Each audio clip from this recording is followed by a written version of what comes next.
kepada Mas Arisandi sebagai partner saya sebagai presenter pada sore hari ini beserta teman-teman sekalian yang sudah bersedia hadir pada perkuliahan pada sore hari ini.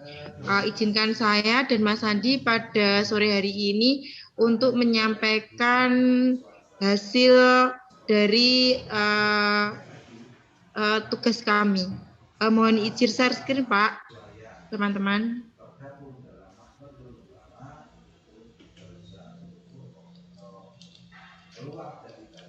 Pada sore hari ini saya akan memaparkan hasil tugas kami, yaitu tentang paper yang berjudul gamifikasi dalam konsep dan penerapannya pada pembelajaran IPA di SD. Kemudian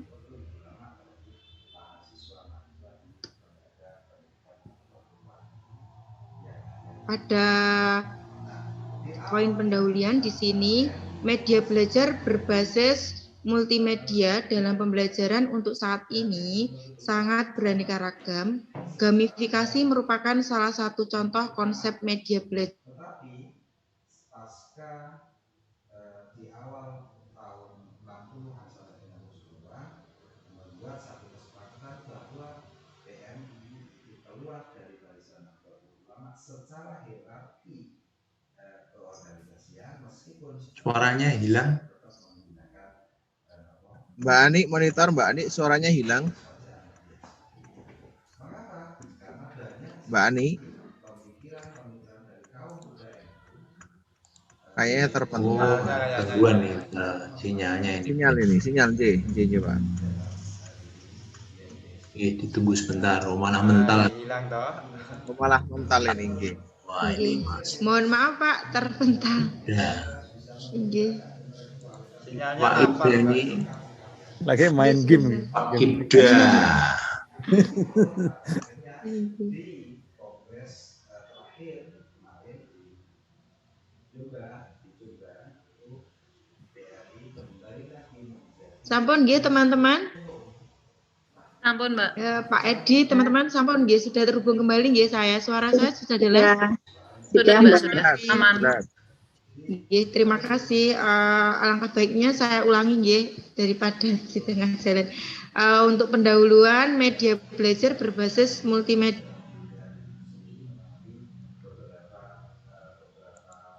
Halo, hilang lagi nih ya. Hilang lagi. Videonya di offline aja Mbak Ani.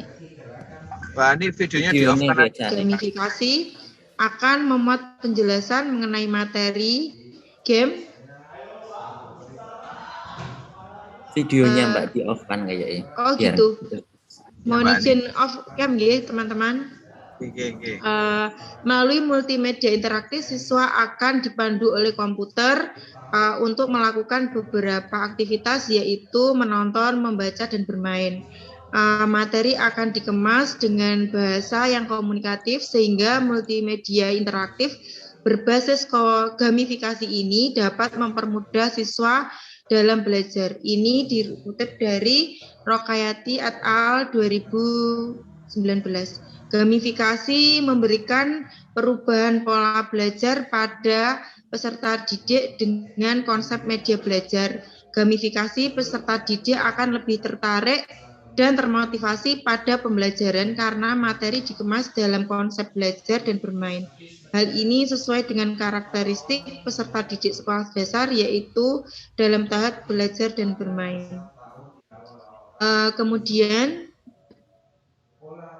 penerapan gamifikasi sebagai media belajar bagi peserta didik sekolah dasar memang memberikan dampak pembelajaran lebih menarik.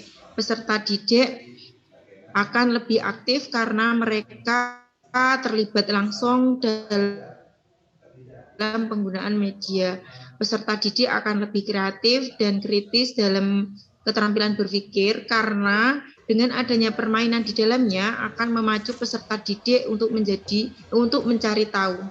EduGame sebagai salah satu media berbasis gamifikasi tidak hanya media sekadar bermain, akan tetapi di dalamnya ada makna proses belajar. Game edukasi atau EduGame adalah game digital yang dirancang untuk pengayaan pendidikan. mendukung pengajaran dan pembelajaran menggunakan teknologi multimedia interaktif. Ini sesuai dengan Dwi Nugrahani et al. Tahun 2017. Kemudian pembelajaran di sekolah dasar yang sesuai dengan penerapan gamifikasi berbasis edugame, salah satunya adalah pembelajaran IPA di SD. Pembelajaran IPA di SD akan semakin menarik apabila disajikan salah satunya dengan konsep gamifikasi berbasis edugame. Dengan demikian, peserta didik tidak akan merasa bosan dalam belajar meskipun mempelajari banyak bahan belajar. Penerapan konsep gamifikasi berbasis edugame dalam pembelajaran IPA di SD akan memberikan motivasi kepada peserta didik serta membangun rasa ingin tahu mereka. Dalam paper ini, dalam pembahasan akan dijelaskan 3 poin, yaitu hubungan konsep media berbasis multimedia, gamifikasi, dan edugame, kemudian hubungan konsep gamifikasi terhadap motivasi belajar, dan yang ketiga penerapan konsep gamifikasi pada pembelajaran IPA di SD. Kemudian pada poin hubungan konsep media berbasis multimedia, gamifikasi, dan edugame, multimedia adalah sebuah kata untuk mendeskripsikan wacana baru mengenai software komputer, terutama yang berkaitan dengan informasi. Komponen multimedia dapat ditandai dengan adanya teks, gambar, suara, animasi, dan video. Semuanya dikontrol dalam beberapa program. Komponen interaktif mengacu pada proses pemberdayaan pengguna dalam mengontrol lingkungan yang biasanya dilakukan melalui komputer. Multimedia interaktif, pembelajaran yang menggunakan teknologi informasi dan komunikasi atau menggunakan multimedia disebut dengan media pembelajaran berbasis multimedia interaktif. Penggunaan media pembelajaran ini dimaksud untuk membantu guru dalam menyampaikan materi dan juga membantu peserta didik dalam memahami materi yang diajarkan. Selain itu, muatan materi pelajaran dapat dimodifikasi menjadi lebih menarik dan mudah dipahami. Tujuan materi yang sulit akan menjadi mudah, suasana belajar yang menegangkan menjadi menyenangkan. Dengan menggunakan media pembelajaran berbasis multimedia, dapat memadukan media-media dalam proses pembelajaran. Maka proses pembelajaran akan berkembang dengan baik sehingga membantu guru menciptakan pola penyajian yang interaktif. Kemudian, gamifikasi adalah menggunakan unsur mekanik game untuk memberikan solusi praktikal dengan cara membangun ketertarikan engagement kelompok tertentu. Secara lebih detail, mendefinisikan gamifikasi sebagai konsep yang menggunakan mekanika berbasis permainan, estetika, dan permainan berpikir untuk mengikat orang-orang, tindakan, memotivasi, mempromosikan pembelajaran, dan menyelesaikan masalah. Kemudian berikut ini adalah langkah-langkah penerapan gamifikasi dalam pembelajaran. Yang pertama, mengenali tujuan pembelajaran. Yang kedua, tentukan ide besarnya. Yang ketiga, membuat skenario permainan. Yang keempat, membuat desain aktivitas pembelajaran. Yang kelima, membangun kelompok. Yang keenam, menerapkan dinamika permainan. Game edukasi atau edugame adalah game digital yang dirancang untuk pengayaan pendidikan, mendukung pengajaran dan pembelajaran, menggunakan teknologi multimedia interaktif. Menurut Hart dan Jenium, perancang yang baik haruslah memenuhi kriteria dari education game itu sendiri. Berikut ini adalah beberapa kriteria dari sebuah education game, yaitu yang pertama, nilai keseluruhan atau overall value. Yang kedua, kemampuan pengguna usability, kemampuan penggunaan usability. Yang ketiga, keakuratan akurasi. Yang keempat, kesesuaian appropriateness. Yang kelima, relevance. Yang keenam, objektivitas atau objektif. Kemudian dalam poin hubungannya konsep gamifikasi terhadap motivasi belajar, media belajar yang menarik dan interaktif tentu saja akan memberikan dampak positif terhadap psikologi belajar peserta didik. Di antaranya dapat membangun motivasi belajar peserta didik dengan menyajikan media belajar yang menarik, akan membangun semangat belajar dan motivasi peserta didik. Motivasi adalah serangkaian usaha untuk menyediakan kondisi-kondisi tertentu sehingga seseorang mau dan ingin melakukan sesuatu, dan bila tidak suka maka akan berusaha untuk meniadakan atau mengelakkan perasaan tidak suka itu. Jadi motivasi dapat dirangsang oleh faktor dari luar, tetapi motivasi itu tumbuh di dalam diri seseorang. Lingkungan merupakan salah satu faktor dari luar yang dapat menemukan motivasi dalam diri seseorang untuk belajar.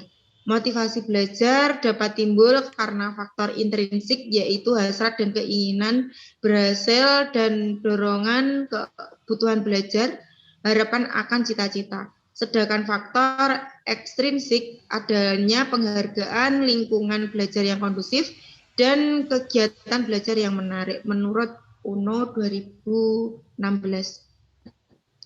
Selanjutnya, penerapan konsep gamifikasi pada pembelajaran IPA di SD. Konsep gamifikasi sangat tepat untuk pembelajaran pada jenjang SD karena mengingat usia jenjang SD merupakan tahap belajar dan bermain sehingga membutuhkan media belajar sesuai komunikasi dalam menyampaikan materi lebih mudah diterima oleh peserta didik. Dalam proses pembelajaran menggunakan gamifikasi, memberikan alternatif untuk membuat proses belajar lebih menarik, menyenangkan, dan efektif. Perlu dipahami bahwa gamifikasi bukan berarti membuat sebuah game, membuat aplikasi khusus untuk menerapkan konsep gamifikasi tentu akan lebih baik. Tetapi jika resource yang dimiliki tidak memungkinkan untuk membuat sebuah aplikasi khusus untuk gamifikasi, maka gamifikasi dapat menggunakan tools sederhana untuk menerapkan proses gamifikasi dalam pembelajaran di kelas. Kemudian, media pembelajaran berbasis teknologi yang sering digunakan antara lain Adobe Flash, konstruk Android, PowerPoint, dan sebagainya. Yang umum digunakan adalah PowerPoint. Salah satu media pembelajaran menggunakan PowerPoint yang diinstal add-in iSpring Suite 8 belum banyak dikembangkan. iSpring merupakan salah satu tools yang dapat mengubah file presentasi yang kompatibel dengan PowerPoint untuk dijadikan dalam bentuk flash. Ini menurut Nuraini Imam et al. 2020. Menurut Hermawati 2010, iSpring merupakan salah satu tool yang mengubah file presentasi menjadi bentuk flash secara mudah, dapat diintegrasikan dengan Microsoft PowerPoint, sehingga penggunaannya tidak membutuhkan keahlian yang rumit. Penggunaan aplikasi ini dapat membuat berbagai bentuk kuis, memasukkan audio, video, maupun YouTube. EduGame merupakan pencerminan pembelajaran pada abad 21 yang mengintegrasikan pembelajaran di dalam kelas menggunakan ICT. Proses pembelajaran EduGame cocok digunakan dalam pembelajaran pada masa sekarang, yaitu pada abad 21 ini. Pembelajaran abad 21 menuntun siswa untuk dapat berinovasi, menggunakan teknologi dan mampu bekerja sama. Teknologi memiliki hubungan timbal balik dengan pembelajaran. Dengan memunculkan teknologi baru, harus mampu mendorong pendidikan untuk memahami dan memanfaatkan teknologi dalam pembelajaran di kelas, serta mampu mengimplementasikannya dalam proses pembelajaran. Kemudian, kesimpulan dari paper ini, proses pembelajaran yang efektif dan sesuai era perkembangan teknologi saat ini adalah proses pembelajaran yang mengutamakan kebutuhan peserta didik, di mana guru sebagai fasilitator dan katalisator harus mampu menciptakan media belajar yang menarik. Media berbasis multimedia adalah salah satu media dengan menggunakan teknologi yang mampu memberikan iklim belajar dan bermain melalui konsep gamifikasi yang dikembangkan berbasis EduGame, yang pada akhirnya memberikan atmosfer belajar tidak hanya bermain namun ada hasil belajar yang bermakna setelah menggunakan multimedia tersebut. Demikian teman-teman, demikian Pak Edi, terima kasih atas waktu yang diberikan. Demikian paparan kami. Mohon masukan, kritik dan saran dari teman-teman. Atas perhatiannya disampaikan, terima kasih. Monggo teman-teman kalau ingin menanggapi atau bertanya silahkan. Oke, langsung aja Pak Ari sekalian. Oh ngoten nggih. Mas Ari langsung paralel Mas, monggo silahkan. Baik Bu.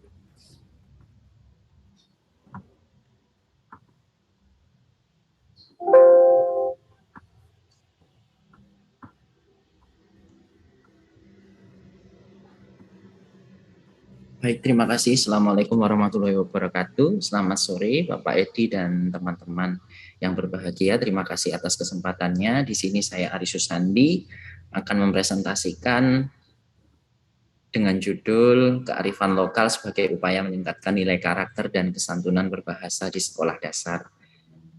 Kenapa harus nilai karakter dan kesantunan berbahasa?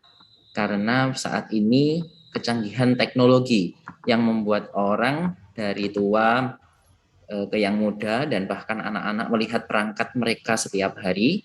Hal ini membuat budaya tradisional seperti wayang golek, ludruk, ketoprak, dan sebagainya semakin jarang ditonton dan dipertunjukkan. Kemudian perlu ditanamkan rasa cinta terhadap budaya lokal agar tetap kuat dengan adanya budaya, khususnya di daerah yang dapat dimulai dari kalangan anak-anak yang ada di sekolah. Kemudian satu cara adalah dengan mengintegrasikan nilai-nilai kearifan budaya lokal di sekolah dengan kegiatan siswa maupun kegiatan ekstrakurikuler atau dalam proses pembelajaran. Nah, kemudian sistem pendidikan dianggap kurang serius atau gagal mencerdaskan kehidupan bangsa dalam membentuk karakter. Indikasi ini terlihat dari banyaknya permasalahan yang berkaitan dengan kehidupan berkarakter bangsa, seperti kasus penyalahgunaan narkoba di kalangan anak sekolah, pergaulan bebas kriminalitas, perbuatan kekerasan seperti penganiayaan, tawuran, perkelahian satu dengan yang lain, dan kemudian di jalanan yang penuh dengan kekerasan atau disebut juga dengan klitoris. Nah, kemudian yang selanjutnya adalah kesulitan, permasalahan yang selanjutnya adalah kesulitan dalam mengungkapkan gagasan dalam berbahasa Indonesia yang baik dan benar. Kemudian dalam hal ini pendidikan karakter yang dapat dijadikan sebuah bahan ajar, termasuk mengenalkan kata-kata sopan kepada anak sejak dini, sadar akan publik atau tempat, kemudian memiliki rasa hormat dan kepekaan, kemudian menguasai kata-kata penting dalam kehidupan mereka, contoh sopan, berperilaku sopan, kemudian mengkoreksi tindakan yang telah dilakukan, dan kemudian pendidik dapat menerapkan pendidikan sebagai bahan pembelajaran. Nah, kemudian yang selanjutnya adalah penanaman nilai-nilai karakter bangsa bukan hanya menjadi tanggung jawab pemerintah, namun menjadi tanggung jawab semua pihak termasuk lembaga pendidikan formal yang berperan dalam pendidikan.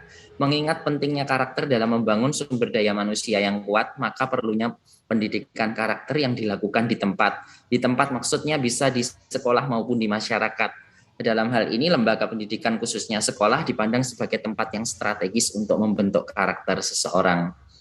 Nah, kemudian yang selanjutnya adalah kesantunan berbahasa memiliki peran penting dalam membina karakter positif penuturnya sekaligus menunjukkan jati diri bangsa.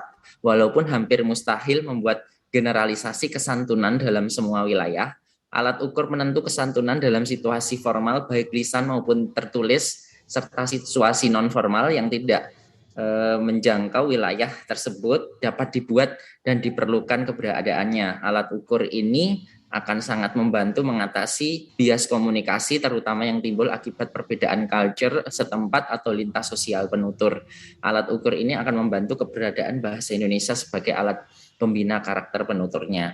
Nah, kemudian dalam artikel ini penulis mencoba untuk menghadirkan sebuah kearifan lokal sebagai upaya dalam meningkatkan karakter dan kesantunan berbahasa anak di sekolah dasar.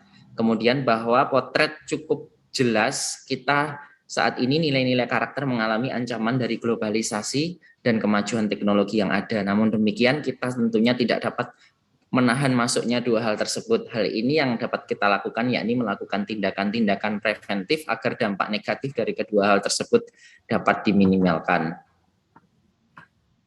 Nah, kemudian metode penelitian, ada berbagai macam kajian tentang kearifan lokal, kemudian nilai karakter dan kesantunan berbahasa anak di sekolah dasar yang memiliki perbedaan pada masing-masing penelitian.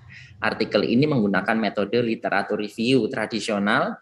Penulis memilih artikel dari mesin pencari Google Scholar dan Science Direct dengan kata kunci kearifan lokal, nilai karakter, kesantunan berbahasa. Kemudian untuk langkah-langkah yang ditempuh dalam literatur review ini adalah pertama mencari data, kemudian memilih, kemudian melakukan perincian data, kemudian menganalisis, kemudian melakukan sintesis terhadap artikel yang telah dipilih sesuai dengan tema tadi.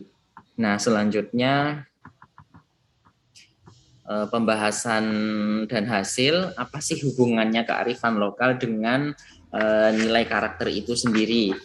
Hubungan kearifan lokal dan nilai karakter ini sangat berhubungan karena strategi pembelajaran pada jenjang MI atau SD ini sangat umumnya masih suka bermain dan memiliki rasa ingin tahu yang besar, mudah terpengaruh lingkungan, kemudian gemar membentuk kelompok dengan temannya. Kemudian karakteristik ini masih sangat dimiliki oleh anak usia SD dan MI. Salah satunya adalah kegiatan sukarela yang ada di luar kehidupan, kemudian sepenuhnya memukau, menyita perhatian, kemudian yang tiga ini tidak produktif, kemudian berlangsung dalam hanya satu ruang dan waktu tertentu, kemudian diatur oleh aturan, dan kemudian yang keenam adanya hubungan antar kelompok yang menutupi dirinya dengan kerahasiaan. Nah, kemudian dengan adanya pembelajaran berbasis kearifan lokal ini diharapkan anak mampu menggunakan bahasa dengan baik sehingga memberikan pengalaman kontekstual dan memiliki kemampuan membangkitkan emosi sekaligus menciptakan pengalaman yang autentik, menyenangkan, dan kebermaknaan. Nah, kemudian fungsi dari pembelajaran berbasis kearifan lokal ini yang pertama adalah bagaimana mengembangkan norma-norma lokal yang ada di lingkungan, kemudian dengan ritual dan tradisi masyarakat serta maknanya. Kemudian dalam berbentuk bisa lagu-lagu daerah, kemudian legenda ataupun cerita rakyat. Kemudian dihubungkan dengan nilai-nilai karakter itu sendiri sehingga anak-anak bisa menggunakan bahasa daerah dengan baik dan kemudian anak-anak bisa memiliki nilai karakter yang bagus seperti itu. Nah, kemudian hubungan kearifan lokal dengan kesantunan berbahasa itu sendiri, tadi sudah kesantunan berbahasa itu merupakan perilaku yang diekspresikan dengan cara yang baik atau beretika. Kemudian kesantunan merupakan fenomena kultural sehingga apa yang dianggap santun oleh suatu kultur mungkin tidak demikian hanya dengan kultur yang lain. Tujuan kesantunan termasuk kesantunan berbahasa ini adalah membuat suasana berinteraksi menyenangkan, tidak hanya mengancam muka maupun efektif. Nah, kemudian rasa hormat saling dihubungkan dengan kesantunan, meskipun merupakan fenomena yang berbeda. Rasa hormat mengacu pada rasa segan yang kita tunjukkan kepada orang lain melalui nilai yang mereka miliki, seperti status, usia, dan sebagainya. Kesantunan merupakan hal yang umum untuk menunjukkan perhatian pada orang lain. Antara rasa hormat dan kesantunan dapat dimanifestasikan melalui tingkah laku sosial, merupakan cara-cara kebahasaan. Misalnya saja kita dapat mengungkapkan rasa hormat ketika kita berdiri saat seorang itu memiliki status yang lebih tinggi. Kemudian yang selanjutnya dalam kesantunan ini menjadi gagasan utama seseorang dituntut untuk memahami kebutuhan orang lain saat berinteraksi dan berkomunikasi.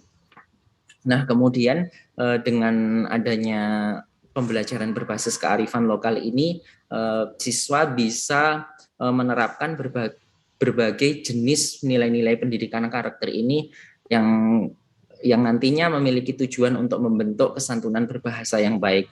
Karena saat ini masih banyak sekali kasus-kasus di dalam pembelajaran yang bagaimana guru sebenarnya belum memahami apa sih sebenarnya bahasa Indonesia yang baik dan benar itu seperti apa, kemudian dilihat dari mana dan aspeknya seperti apa.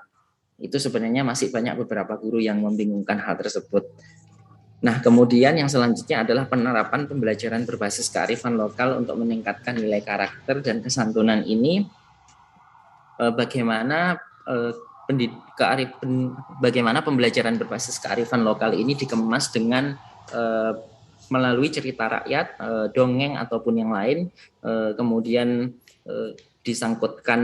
dihubungkan dengan nilai-nilai karakter yang ada saat ini dengan berbagai kasus bahwa anak-anak belum bisa menggunakan bahasa Indonesia yang baik dan benar pada saat anak-anak bertutur kepada penutur tersebut. Bagaimana anak-anak belum bisa menempatkan penghargaan terhadap orang lain, kemudian belum menunjukkan rasa rendah hati, kemudian anak-anak belum bisa menerima penolakan, kemudian anak-anak belum bisa menunjukkan realita yang benar dari tuturan yang mereka sampaikan kepada penutur, kemudian kritik belum bisa menempatkan kritik yang membangun kepada penutur, kemudian menegur dengan diksi yang kurang halus itu sering terjadi antara siswa dan juga guru. Kemudian yang selanjutnya adalah menunjukkan rasa marah kepada mitra tutur, kemudian sering terjadi juga menjatuhkan orang lain, kemudian bahasanya vulgar, kemudian sindiran yang menjatuhkan mitra tutur di depan umum. Nah, kemudian penerapan pembelajaran berbasis kearifan lokal ini nantinya saya akan mengacu pada kesantunan berbahasa yang saya adopsi dari Prof. Zamzani. Ada sekitar 4 kriteria bagaimana dikatakan sangat santun, tidak santun, kemudian sangat tidak santun dari berbagai jenis indikator. Terima kasih teman-teman, mohon untuk masukannya. Dan saya kembalikan pada Bu Ani sebagai moderator. Terima kasih.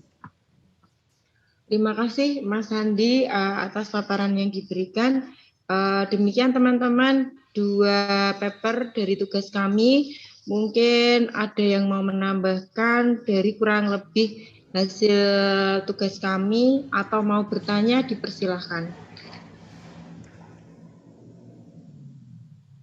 Mbak Ani. Nggih, monggo Mas Rois. Saya sedikit tanya boleh ya? Iya. Cuman masalah. Boleh, tidak apa-apa. Ini bukan ke masalah susunan ya, tapi ke masalah konten sebetulnya. Nggih. Saya tadi sempat mendengar meskipun jalan tadi, saya juga di jalan pulang tadi ada kata-kata gamifikasi gitu ya Mbak ya? Iya. Betul? Iya, gamifikasi. Iya, memang itu topiknya. Oh, nggih, baik. Mbak, sebetulnya kalau tadi saya tidak salah dengar, tadi juga ada paparan mengenai gamifikasi itu bukan sebuah game gitu. Nah, gitu. Yeah. Namun ada pemaparan lebih lanjut tadi yang saya agak kelepasan karena mungkin sinyal saya kurang begitu bagus. Saya pengen tahu Mbak, sebetulnya gamifikasi itu secara pengertiannya itu apa ya Mbak ya? Mungkin ini yang poinnya bagi Mbak Ani begitu. Mungkin itu dulu, secara singkatnya ya, gamifikasi itu kan bagaimana kita menyajikan sebuah materi itu dalam bentuk permainan seperti itu, dikemas dalam bentuk permainan. Permainan itu tidak hanya dengan menggunakan platform, tapi tidak hanya menggunakan platform, tapi juga dibuat sendiri oleh guru juga bisa. Seperti yang sudah tersedia platformnya itu kan pakai Kahoot. Ada Kahoot itu kan termasuk gamifikasi juga. Kalau yang dibuat sendiri oleh guru iSpring Suite itu. Jadi kemarin saya kebetulan ini memang nanti penjabarannya itu saya ingin menjadikan produk itu memang sebuah aplikasi. Ini kan memang untuk di tahap perkuliahan kita ini kan mengkaji review literaturnya. Jadi saya hanya membatasi di gamifikasi, edugame dan multimedia seperti itu. Jadi pada singkatnya gamifikasi itu suatu pandangan di mana menyediakan proses pembelajaran itu dengan model tahap-tahap game gitu loh. Jadi ada sintaknya. Tadi kan ada 6 kan tahapan untuk menyajikan pembelajaran dalam bentuk game seperti itu. Oh iya. Seperti itu Mas Rois. Oke Mbak Ani, matur nuwun. Nanti saya baca lagi. Ada sintaks. Terima kasih. Mungkin dari teman yang lain, Mbak Ulan, monggo Mbak. Pertanyaannya sebenarnya tadi kurang lebih Mas Rois ya. Saya kok melihatnya gimana ya? Sebenarnya ada apa sih perbedaan mendasar antara gamifikasi sama konsepnya game based learning tadi gitu loh Mbak?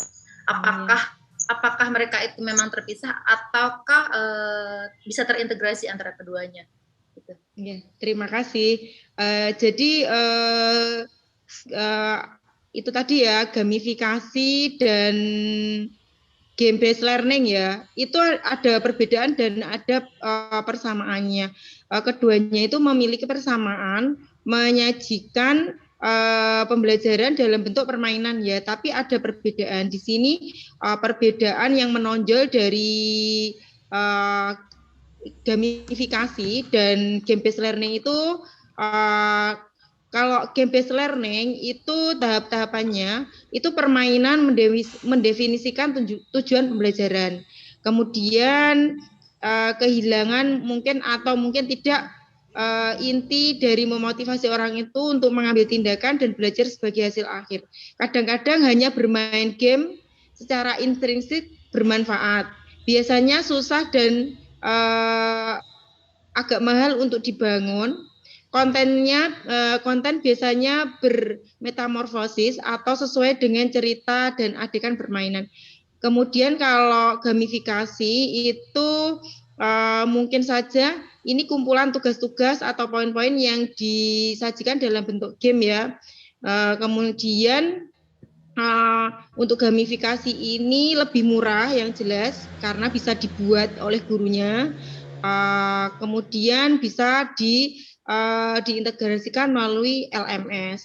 Nah, untuk lebih singkatnya, perbedaan antara game based learning dan gamifikasi, kalau game based learning itu metode belajar yang memang didesain khusus sesuai dengan tujuan untuk memberikan pesan kepada peserta.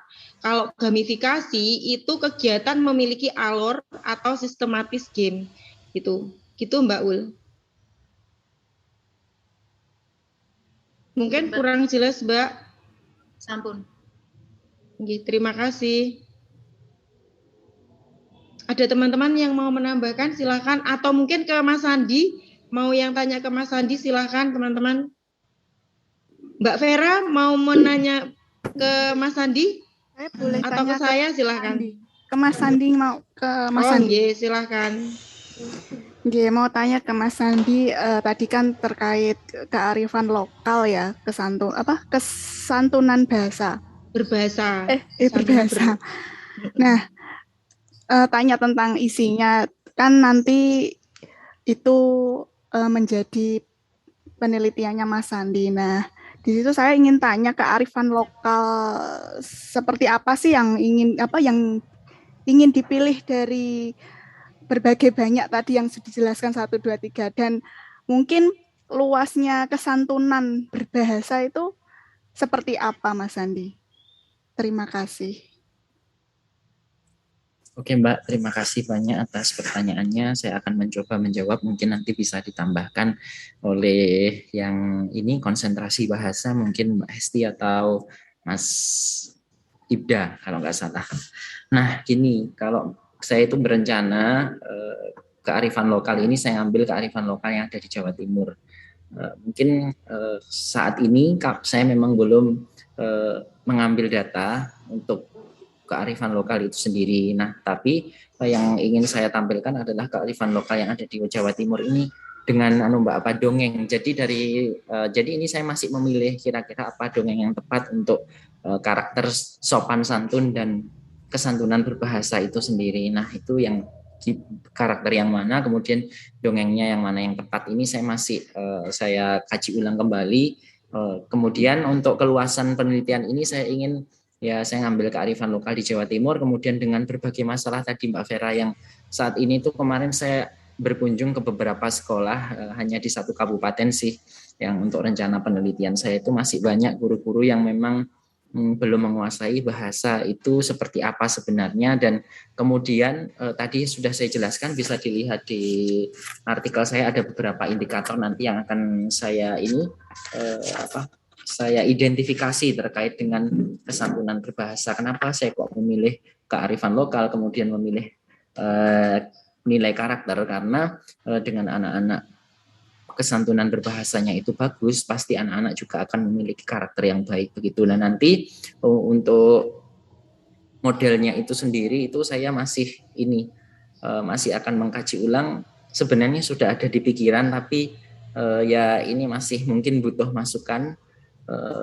dari teman-teman bagaimana baiknya. Yang jelas sebenarnya kesantunan berbahasa itu luas sekali, Mbak. Tapi di sini saya lebih ke bahasa formal yang digunakan siswa di sekolah, baik itu siswa dengan guru, kemudian siswa dengan siswa. Kan terkadang siswa itu belum bisa menempatkan dia bertutur dengan siapa, kemudian bahasa bagaimana yang dia gunakan, terus apakah bahasa yang dia gunakan ini sudah menunjukkan rasa hormat kepada guru, kemudian banyak indikator yang lain. Tadi sudah ada 4 tadi, sangat santun itu ada beberapa ciri-ciri, kemudian santun juga ada beberapa ciri-ciri, kemudian yang dikatakan tidak santun juga ada beberapa ciri-ciri, kemudian sangat tidak santun dengan beberapa ciri-ciri. Jadi nanti ke depan saya ingin penelitian saya ini memang bisa digunakan intinya pada tataran di tingkat provinsi begitu dulu, karena saya kemarin berpikir untuk ke tingkat nasional kearifan ini sangat banyak, kan ada kearifan lokal Jawa, ada kearifan lokal Sumatera, ada kearifan lokal Kalimantan dan sebagainya, yang mungkin saya akan membutuhkan waktu yang sangat banyak, Mbak Vera, untuk melakukan sebuah studi penelitian maupun studi literatur tentang hal ini. Jadi mungkin saya lebih ke lingkup Jawa Timur. Ini saya akan mungkin dari masukan Mbak Vera tadi, saya harus lebih ini ya Mbak, lebih difokuskan kepada yang mana, kemudian cerita yang mana, begitu kan. Nanti saya akan perbaiki, saya akan ini Mbak tindak lanjut terkait dengan keakuratan data yang saya dapatkan untuk pengembangan studi literatur ini. Kemudian yang selanjutnya tadi Mbak Vera juga tanya untuk kesantunan berbahasa, saya sudah menjawab. Saya lebih fokus kepada bahasa formal yang digunakan untuk siswa di sekolah. Begitu Mbak Vera. Terima kasih atas masukannya. Mungkin dari Mas Ibda atau Mbak Hesti ada masukan terkait dengan bahasa, karena saya juga masih banyak belajar sih bagaimana menggunakan bahasa yang baik, sama-sama masih belajar. Mbak Hesti atau ini mungkin Mas Ibda ada masukan atau yang lain? Maaf Mas Andi, terpental saya. Waduh, ya, terpental. Aduh, pakai apa? Enggak. Sampai ya ini, Wah. Ya, sampai nggak kuat. Terima kasih masukannya. Nggak kuat tatapannya. Menambahkan sedikit Mas Adi, karena ya boleh. Terima kasih yang kami hormati Pak Edi dan sahabat-sahabat semua. Saya sudah sedikit membaca meskipun tidak semuanya ya, karena paragrafnya gemuk-gemuk ini paragrafnya. Ya masih. Masukannya Mas. Yang pertama berkaitan dengan judul ya, karena kemarin juga judul saya belum clear ya. Nah, kalau saya membaca sekilas itu memang ini ada variabel yang mungkin maknanya hampir sama ya, menurut kami sih. Jadi kearifan lokal itu kan di halaman 7 kalau tidak salah baca itu ya nilai-nilai, juga semacam karakter. Sedangkan di sini sebagai upaya meningkatkan nilai karakter. Nah, nilai karakter dengan nilai karakter kan jeruk makan jeruk kalau menurut saya ya. Ini perlu dipetakan variabelnya, mana yang inti dan mana yang tidak inti atau tidak core-nya. Kemudian dan kesantunan berbahasa. Nah, kesantunan berbahasa menjadi core peningkatan yang kedua. Sedangkan di sini kan lebih ke sikap berbahasa ya, atau ragam bahasa, diksi tadi sudah dijelaskan lebih ke Jawa Timur. Nah, maksud kami adalah kalau berbicara disampaikan Mbak Vera tadi memang sudah sedikit agak nyambung ya, artinya kearifan lokal itu sangat luas, dan dalam studi etnografi maupun antropologi, kalau menurut teorinya Spradley kalau nggak salah ya, kearifan lokal itu hanya bagian dari lokalitas. Tidak hanya local wisdom ya, tetapi di dalam masyarakat itu memang kalau menurut Mas Wadan itu kan living ya. Nah, Mas Wadan itu juga pakar living Quran, living hadis. Nah, di sini tuh livingnya living budaya. Artinya ada sebuah budaya yang itu hidup di masyarakat dan diyakini sebagai kearifan gitu loh, memiliki nilai-nilai lebih, dan di situ disebutkan ada mitos, ada folklore, ada non folklore, kemudian ada gugon tuhon misalnya. Jadi misalnya kearifan lokal, kalau perempuan nek nyapu harus bersih, kalau nggak bersih bojone nanti brengosen. Nah, itu wujud kearifan lokal juga, itu folklore atau gugon tuhon ya, tepatnya itu gugon tuhon kalau di Jawa. Nah, ini kan sangat luas dan itu nilai lah yang dimaksud untuk meningkatkan nilai karakter lah, itu mungkin nilai meningkatkan nilai lah, ini mungkin perlu kajian mendalam, karena kalau merujuk ke buku seperti tadi memang tidak hanya lokal wisdom Mas, tetapi ada lokal genius dan lokal knowledge ya, kecerdasan lokal dan pengetahuan lokal yang itu memang living atau hidup di dalam sebuah masyarakat, sehingga itu menjadi keunikan atau menjadi distingsi dari budaya-budaya atau karakteristik masyarakat lain. Nah, mungkin itu pertimbangan yang memang harus diarahkan. Kemudian yang kedua, memang harus perlu batasan karena ini sangat luas sekali. Ya mungkin tidak apa-apa karena ini masih awal, guys. Saya juga nanti mungkin jadinya ya seperti ini kira-kira. Tapi yang paling pokok adalah batasan kearifan lokal itu apakah sudah berbentuk budaya, berbentuk sikap bahasa, atau hanya sebuah values atau nilai itu. Nah, mungkin ini agar lebih jelas ya, karena nanti variabelnya itu nilai dengan nilai atau sebuah sistem nilai kalau bahasanya Pak Sugito, itu sistem nilai yang memang hidup di masyarakat. Mungkin itu Mas, itu ya pandangan lain, ini tidak pertanyaannya tapi mungkin pandangan saya. Terima kasih. Mas Ibda, boleh nanti bukunya tadi punyanya siapa? Nah, itu bisa di-share ke saya. Itu loh yang metode etnografi itu ada, terjemahan juga ada. Oke. Ya Mas, terima kasih atas masukannya, dua masukan tadi ya. Kemudian variabel yang harus dipertimbangkan tadi. Oke, saya akan pelajari lagi, saya cari bukunya tadi Mas, karena kemarin saya ya mengkaji. Mas Ari boleh masuk. Iya.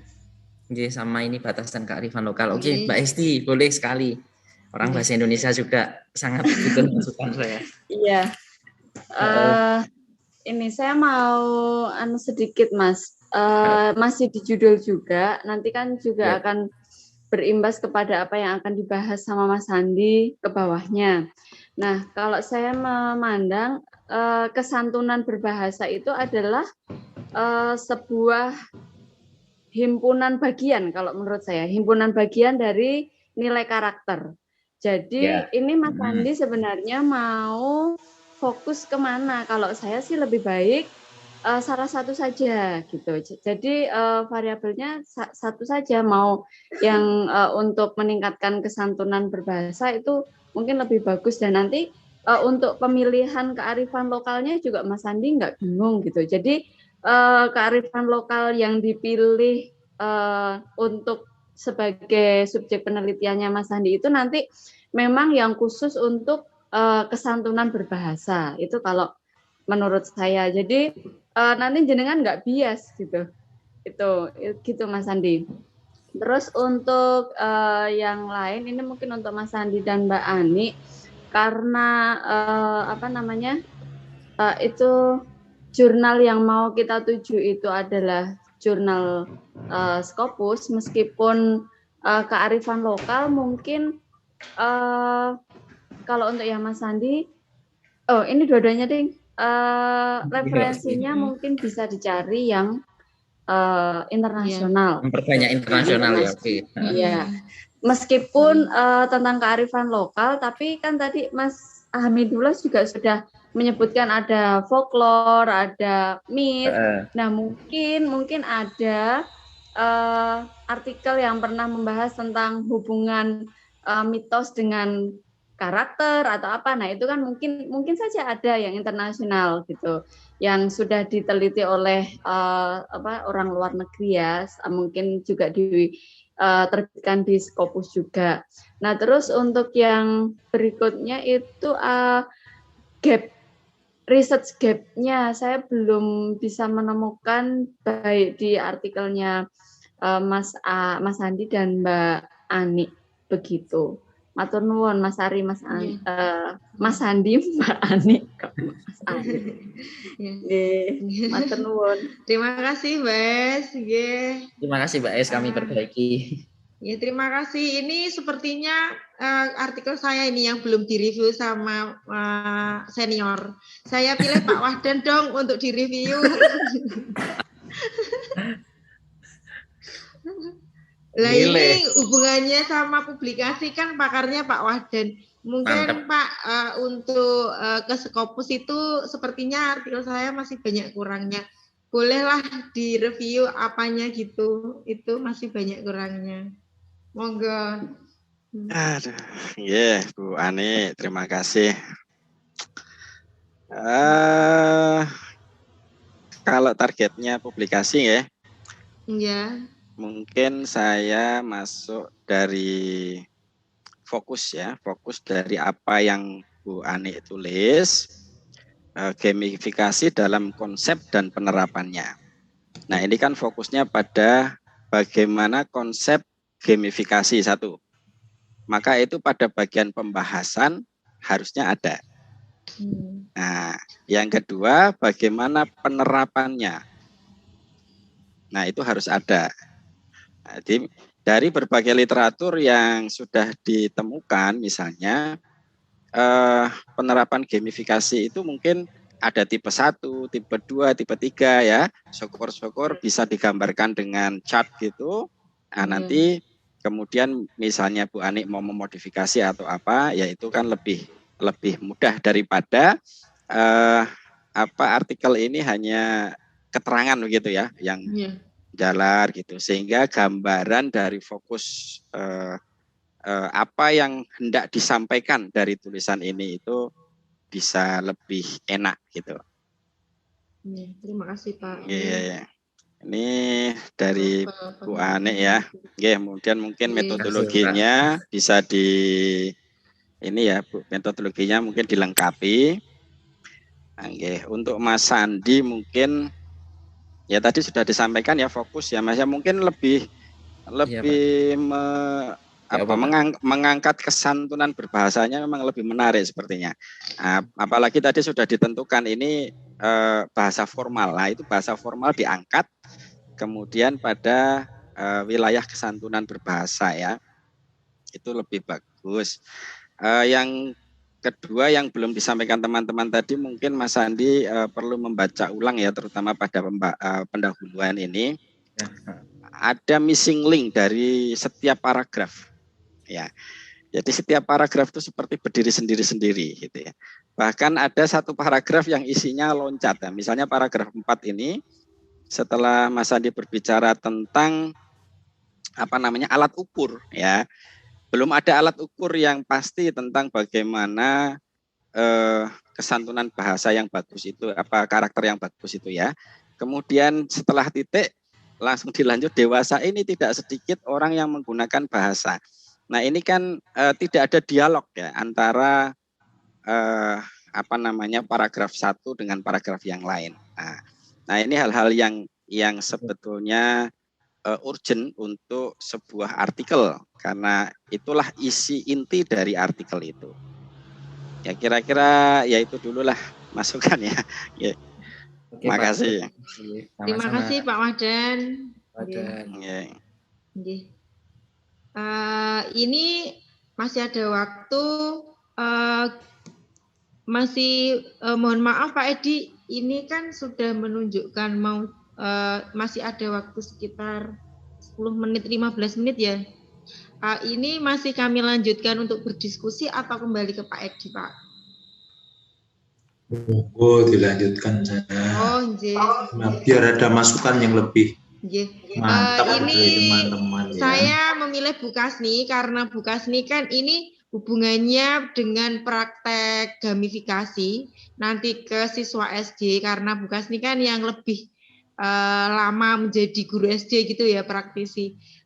Mohon masukannya Bu Kasni untuk artikel saya, mungkin ke penerapannya nanti aplikasinya ke anak-anak bagaimana begitu. Kalau substansinya untuk publikasi tadi kan ke Pak Wahdan. Seperti itu. Terima kasih. Terima kasih Bu Ani atas waktunya. Sebentar.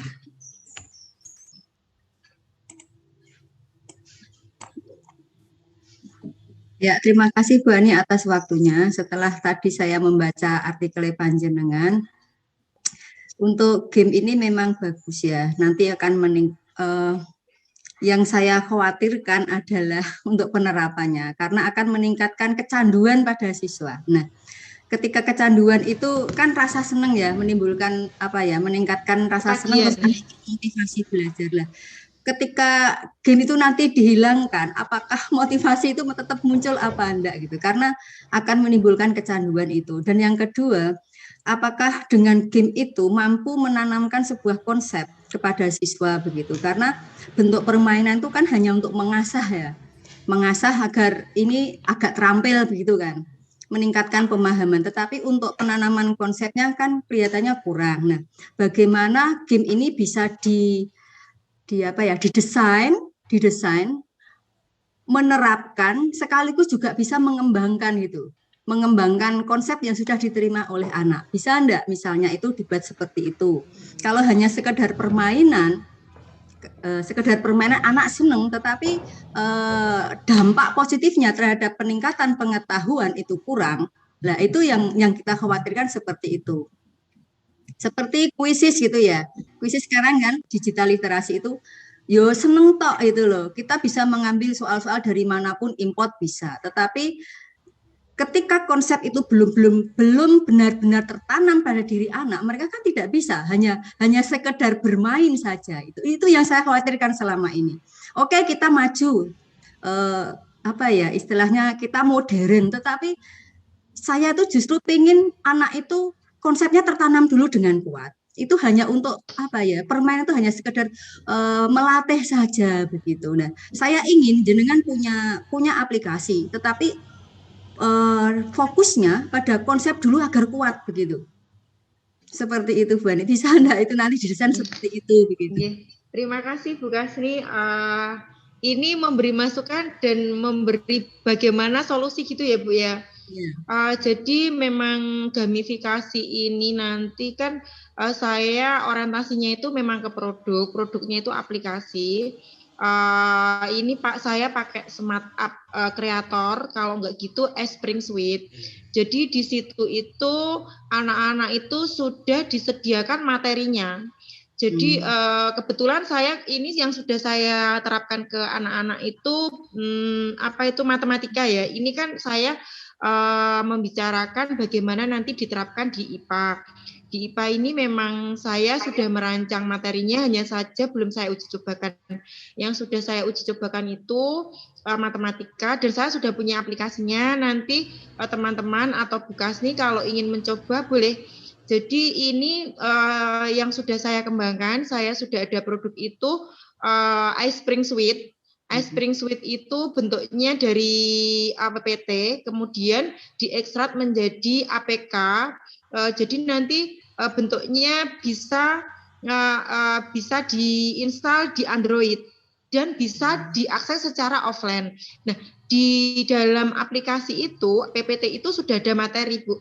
Jadi materinya sudah ada satu paket menurut tujuan pembelajaran kita. Setelah materi itu, anak-anak disajikan evaluasi pembelajaran dalam bentuk kuis. Nah, di situ muncul gamenya, gamifikasinya itu di situ, seperti itu. Nanti bisa, ini kebetulan kemarin yang matematika itu sudah saya unggah di YouTube. Nanti bisa saya share linknya, bisa dikunjungi. Bagaimana cara membuat aplikasinya juga sudah saya publikasikan. Jadi nanti bisa diadopsi oleh teman-teman. Mudah kok sebenarnya.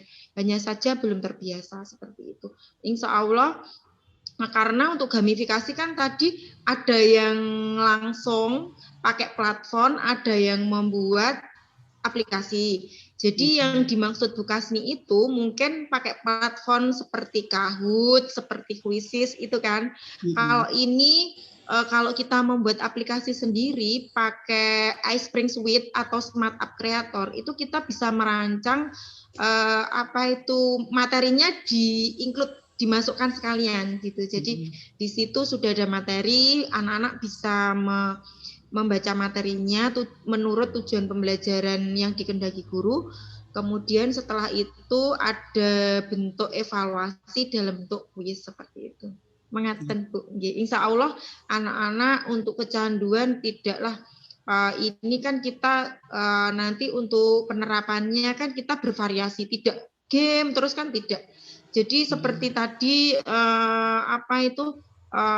tadi Mbak Ulan kan tanya game based learning sama gamifikasi. Nah di sini jadi perbedaannya game based learning ya sama gamifikasi ini, kalau gamifikasi itu cenderung ke aplikasi, kalau game based learning itu permainan seperti itu. Kalau di model pembelajaran itu seperti snowball throwing itu loh. Nah itu masuk game kan, itu model pembelajaran tapi masuk game based learning yang itu, yang snowball throwing itu ya. Anak-anak didengarkan musik, kemudian ada ada tongkat atau bola, estafet nanti itu kan snowball throwing ya. Itu masuknya ke ke game based learning. Kalau yang itu seperti Kahoot itu masuknya gamifikasi. Perbedaannya di situ ya, yang menonjol secara praktiknya itu di situ. Terima kasih begitu Bu Kasni. Terima kasih Bu Kasni. Mungkin ada teman-teman yang lain. Pak Roes, mungkin kembali ke Pak Roes yang biasa soalnya ini kan di SD Kota ini Pak Roes ini kan sesama praktisi ke anak-anak gitu maksudnya. Ya, masih Nggih, Mbak Ani, begini Mbak Ani. Jadi saya memang belum keseluruhan yang Mbak Ani sebutkan tadi, software tadi pemakai ya. Ya, beberapa pernah memakai. Yang jelas pada prinsipnya kalau dalam tataran praktik, anak-anak itu akan lebih senang ketika dia itu sekarang dalam sebuah kuis ataupun yang berbasis gamifikasi tadi itu, ketika dia memiliki peran, begitu ya, ketika dia memiliki peran. Artinya begini, anak-anak sekarang itu model-model gamenya itu seperti Mobile Legends, kemudian Free Fire, kemudian macam-macam gitu. Bahkan anak cewek pun sekarang juga Mbak Ani, anak-anak cewek, anak-anak putri, mohon maaf, di sekolah-sekolah dasar, sekolah SMP itu banyak yang mengikuti game-game itu.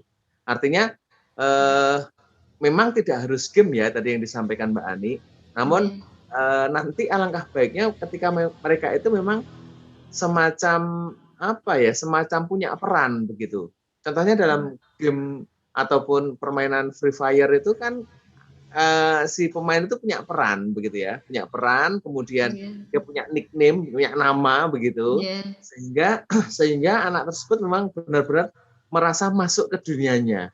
Nah ini sebetulnya juga tantangan bagi kita dalam pendekatan pembelajaran itu bahkan sampai sampai anak-anak itu hampir semua itu mereka main online gitu loh ya. Hampir mereka itu semuanya main online, kemudian mereka bareng-bareng seperti itu. Sehingga kadang kita sebagai pengajar juga memiliki sebuah tantangan tersendiri. Bagaimana membelokkan kembali mereka ke dalam sebuah fokus pembelajaran.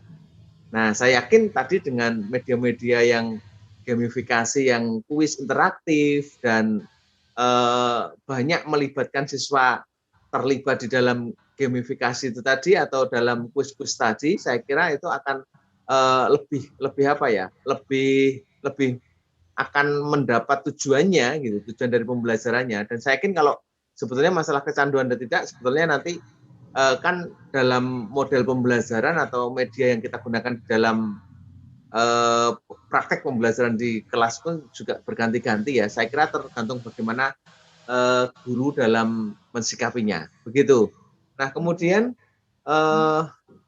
isu yang sangat ya menurut saya dengan yang Mbak Ani angkat ini, lepas dari tadi tentang judul, kemudian lepas dari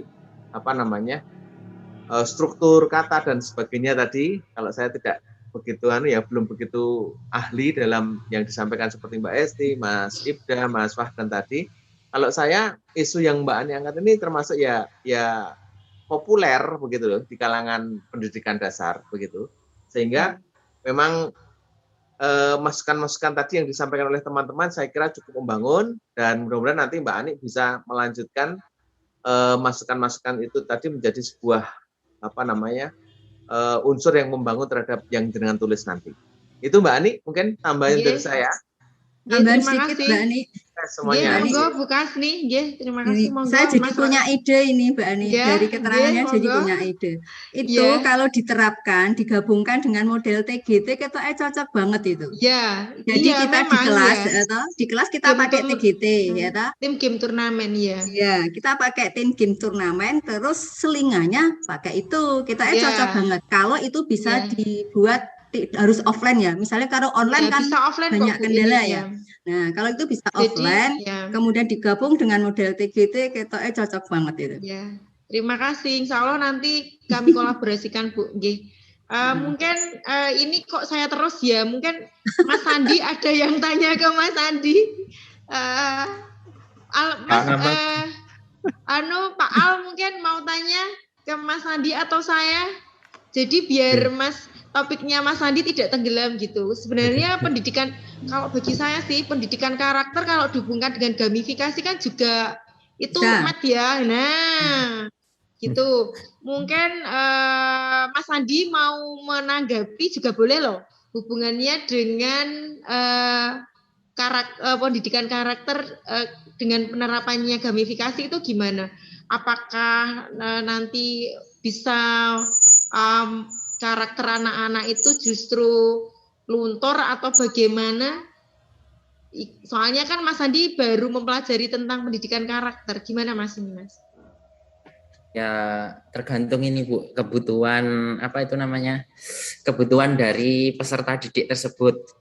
Sebenarnya bagus-bagus saja sih untuk meningkatkan nilai karakter juga bisa, karena mendesain sebuah pembelajaran dalam bentuk berpikir kan, dalam bentuk permainan atau dalam bentuk game tadi yang sudah dijelaskan, dengan ini mengembangkan tadi gamifikasi untuk meningkatkan karakter bagus juga, tapi tergantung bagaimana kebutuhan Bu Ani. Ya memang kebutuhan siswa di setiap kabupaten dan kota itu memiliki hal yang berbeda, dan memang pengkajian disertasi kita ataupun artikel yang akan kita terbitkan ini harus sesuai dengan kebutuhan.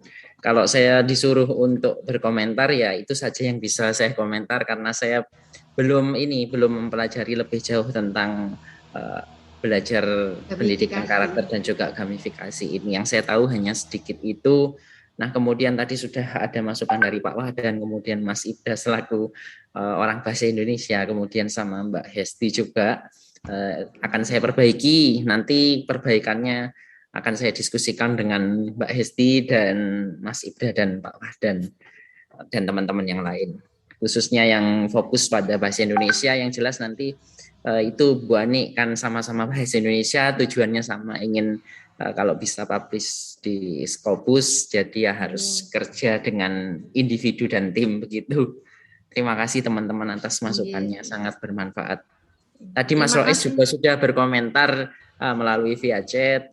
Tadi sama dengan Pak Wahdan, lebih di pendahuluan itu lebih difokuskan dan dispesifikasikan apa yang ingin diangkat sebenarnya begitu. Ya nanti saya akan perbaiki dari masukan-masukan dari teman-teman tadi. Begitu Bu Ani. Terima kasih Mas Andi. Terima kasih teman-teman semua yang sudah berpartisipasi aktif dalam diskusi ini. Semoga bermanfaat untuk kita semua.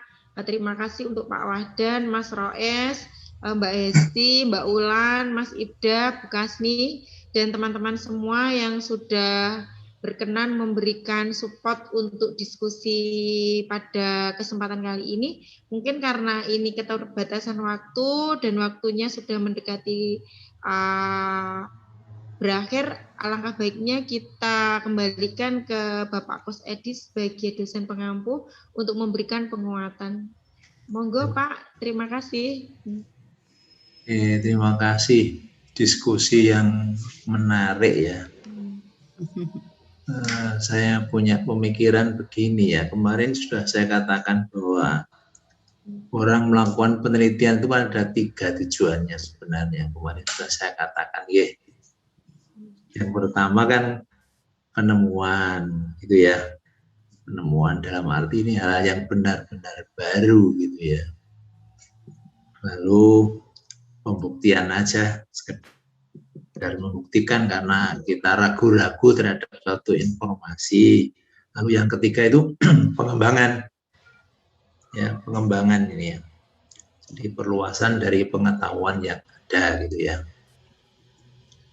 Nah, lalu misalnya kita kaitkan dengan dari Bu Ani tadi, juga dari Pak Ari Susandi tadi, arahnya ke pengembangan ini Pak ya. Nah, saya benar Bapak. Terus Pak. Terus teman-teman yang lain nanti arahnya ke penelitian pengembangan, tapi Bapak Ibu juga harus menyadari, harus dibedakan. Nah, S1 juga melakukan penelitian pengembangan, S2 pengembangan, S3 juga penelitian pengembangan, tapi harus bisa membedakan di situ ya, bahwa kita ini sudah S3 ya, yang harus betul-betul dibedakan itu hasil penelitiannya. Nah, kajian pustaka atau katakanlah studi pustaka ini ya, literatur review ini kan sebenarnya bisa kita jadikan pijakan atau landasan untuk melangkah ke penelitian kita nanti. Itu ya. Jadi saya punya pemikiran begini sebenarnya, Anda ngumpulkan katakanlah ya nggak usah banyak-banyak sampai 300 seperti siapa kemarin, mungkin nggak usah terlalu banyak hasilnya, tapi kan Anda harus fokus, saya ingin apa atau ini ya. Lalu ketika kata kuncinya sudah ketemu ya, variabel bebas, variabel terikatnya coba Anda cari itu kan.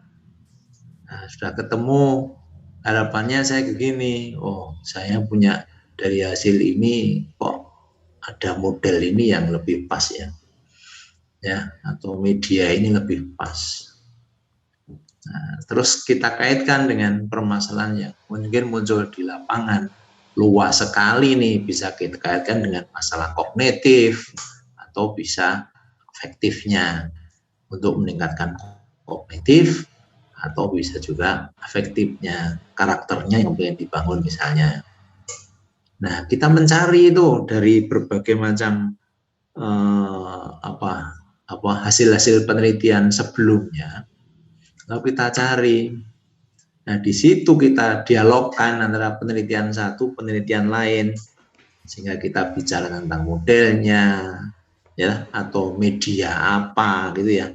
Lalu ketika penelitian yang satu berbicara media ini akan meningkatkan kognitif ini, media ini bicara atau model ini, media ini meningkatkan afektif ini. Nah, terus Anda cari yang lain, mana yang saling mendukung. Ya, nah, kemudian nanti bisa muncul alternatif pemikiran dari dialog berbagai hasil penelitian itu. Oh, ternyata model ini, tapi bagaimana modelnya nanti kita modifikasi untuk langkah berikutnya nanti, tidak sekedar penerapan saja, nanti namanya eksperimen, tapi kita variasi. Misalnya tadi ada ide kreatif tadi loh, kalau kita bicara game ini banyak sisi negatifnya ya. Nah, lalu bagaimana Anda tetap menggunakan media game ini, tapi bisa meredam sisi negatifnya. Nah, mungkin sudah ada penelitian-penelitian sebelumnya tentang sisi negatif dari game itu. Wah, dimunculkan di situ. Sehingga menjadi suatu landasan untuk nanti kita berpijak berikutnya. Kok kayaknya kok belum saya temukan nih. Ya, gitu ya. Ya. Oke, lebih kurang itu aja masukan saya mungkin ya. Sehingga untuk berikutnya nanti bisa jadi acuan dalam penulisan artikelnya. Mas Ibda belum maju dong ya. Belum Mas. Kita tunggu nanti ya. Kita tunggu Pak, sama-sama bahasa Indonesia dengan saya. Ya, oke. Juga saya nunggu Bu Kasmi juga nih. Mas ini bidang apa ini? Kita tunggu. Pak yang lain udah mulai nampak. Ini ada beberapa juga yang multi bidang Pak Edi bekas nih. Multi apa bisa itu berarti yang HP ya. Ya. Pakar semua Pak. Ya, Mas Berio ini. Gimana ya Mas Berio ini? Wah. Halo Berio ya. Halo Nje Pak. Nah, gimana ini? Kemarin sudah ada perbaikan total? Kalau total sih belum Pak. Ini sudah mendapat masukan dari Bapak Ibu teman-teman yang lain tentunya sudah dikasih banyak sekali masukan, tapi belum sepenuhnya atau keseluruhan direvisi. Ya. Oke, nanti kalau bisa direvisi total tuh ya, sehingga bukan proposal tapi betul-betul literatur review ya, sehingga nanti dari situ akan jadi landasan untuk kita melangkah berikutnya. Ya, Bu Bulan sampai mana ini? Bu Bulan sudah sampai mana ini? Sampai Pontianak. Kemarin habis sakit sudah sehat, sudah presentasi kemarin tampak wajahnya. Gimana Bu? Jadi sudah atau Bapak Ibu sudah ada yang submit lebih jauh? Pak Wahdan kayaknya Pak. Begitu revisi Pak. Begitu. Luar biasa. Baru Pak proofreading Pak. Hebat. Ya kita tunggu mudah-mudahan bisa melangkah lebih jauh ya, sehingga semester ini sudah bisa nampak. Nah, ya kita tunggu ya. Oke. Yang lain lagi siapa? Semesternya. Oke. Bu Esti sudah ya. Halo Bu Esti, sampai mana ini? Kami kados Pak Wahdan Pak, nembe proofread. Oke. Ada Bu Sela gimana? Bu Sela ini yang ahli bencana alam ya. Baru revisi ya. Ini belum langkah lebih jauh ya. Terus apa malah ya? Pak siapa? Yang pertama kali tampil Al-Muntako yang IPS itu ya mana? Baru ke kamar kecil mungkin. Ada itu Pak. Masih terus revisi Pak. Masih revisi ya. Oke. Kita tunggu ya. Tidak usah ditunda-tunda. Kita coba saja. Oke, kita akhiri aja ya. Oke Pak. Terima kasih. Saya senang tidak ada tanya jawab pada saya ya. Tanya nanti saya stres nih, pakar-pakar semua ya. Saya kan sebagai fasilitator saja ya. Oke, terima kasih, mudah-mudahan manfaat. Kita ketemu lagi minggu depan. Assalamualaikum warahmatullahi wabarakatuh. Waalaikumsalam.